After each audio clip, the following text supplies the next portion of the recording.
উনি জন্ম থেকে হাঁটতে চলতে পারে না, ঘুম হতো না ঠিক মতো।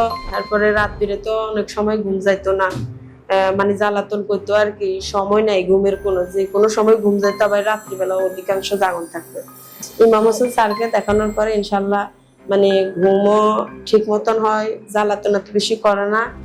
আর তো ইনশাল্লাহ ভালোর দিকে দেখতে আছি। আসসালামু আলাইকুম, আমার নাম শাহিনুর বেগম, আমার ছেলে মোহাম্মদ ইসরাফিল। আমাদের গ্রামের নাম হচ্ছে সুবর্ণচর।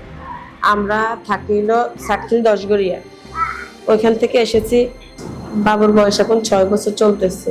যেসব বাচ্চারা অটিজমে আক্রান্ত, ওসব বাচ্চাদের চিকিৎসা করাতে পর আমরা মোবাইলে দেখতে পাইলাম, ইউটিউবে পরে দেখার পর স্যারের কাছে আসলাম। আসার পরে স্যারের বাচ্চাকে দেখি, চিকিৎসা দিল, আমরা সেভাবে চলতেছি, বাচ্চাদের চালাইতেছি। এখন চালানোর পরে আমার বাচ্চার কয়েক মাস ওষুধ খাওয়াইছি, খাওয়ানোর পরে স্যারের আবারও দেখাইলাম, দেখানোর পরে স্যারে 2টা তেল দিছে, আবার পরীক্ষা নিরীক্ষা করে বাচ্চার ওষুধ ভরে দিয়েছে। বাচ্চাকে তেল 2টা দিল, আর দ্বিতীয়বার আবার পরীক্ষা নিরীক্ষা করে ওষুধ দিল। আমরা সেভাবে বাচ্চাকে চালাইতেছি এখন ইনশাল্লাহ। ইসরাফিল একটু একটু উঠে বসে, মানে বসার চেষ্টা করে নিজে নিজে আর কি। তারপরে মানে আছে আলহামদুলিল্লাহ, ভালোর দিকে আছে। তো যারা এসব বাচ্চা নিয়ে এখনো ভুগছেন বা মনে মনে ভাবতেছেন যে এসব বাচ্চার কোনো চিকিৎসা না, অনেকেই বলে এসব বাচ্চাদের কোনো চিকিৎসা নাই বা করলেও কোনো লাভ হবে না, আমাদেরকে অনেকে বলছে। তো ওর বাবা ডক্টর ইমাম স্যারকে দেখাইছে। সব সময়তে মানে আমরা সময় হইলে আসি দেখাই যায়।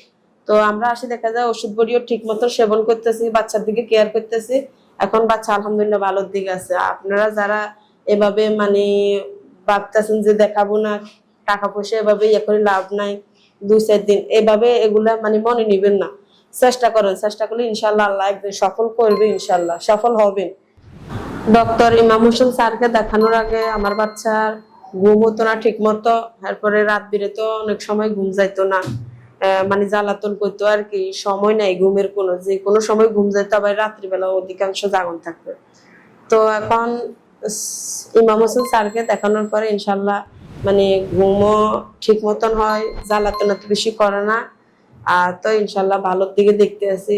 আশা করি ইনশাল্লাহ আল্লাহ একদিন সফল করবে, এর দ্বারা ভরসা আছে, চেষ্টা তো করতে আছি।